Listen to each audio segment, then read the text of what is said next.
Hey, welcome back to Masonic Curators, the show where we preserve our history through telling the stories of some of the items. And welcome back.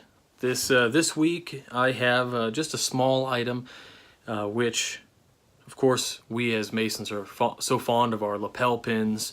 And this item is a lapel pin, but not really inherently Masonic. This is just a little gold heart pin.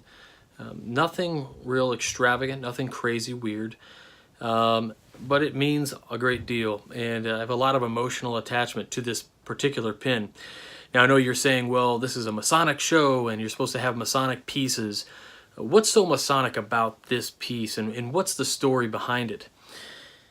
And to tell you about this would require many hours to tell you about the emotional attachment to this pin, but suffice to say,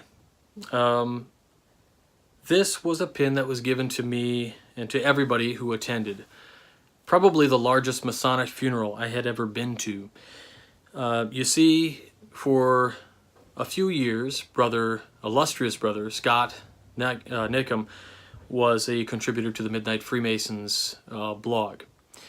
And he was an incredible human being. You know, I had the pleasure of eating lunch with the guy, and he wrote for us, and I read his great pieces on the Midnight Freemasons blog. And you know, a few years ago, we actually lost Brother Nickham, and this again was a pin that was handed out to everybody at that funeral.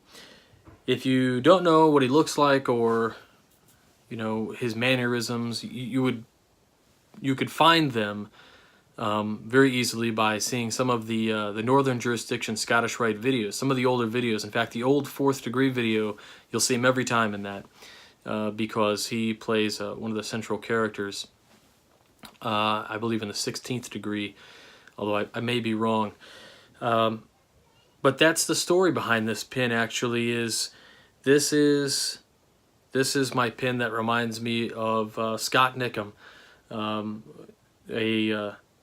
an illustrious brother with the Scottish Rite, Valley of Danville, I want to say, and remembering the most impactful. I mean, every Masonic funeral is impactful, but I have never seen more people there in a Masonic funeral than I saw that day. There were so many people there that we had to stand in the next room over and just give a careful ear and to listen to the Masonic funeral service that was happening in the next room over. It was more packed than Disneyland on a holiday, shoulder to shoulder. You know, we drove 3.5 hours to get down there and 3.5 hours back in one night. And I saw so many brothers there. It was just a fantastic gathering in honor of Brother Scott Nickham. So this week's this show for today, excuse me, goes out to Scott Nickham. We'll remember you forever, bro. Take care.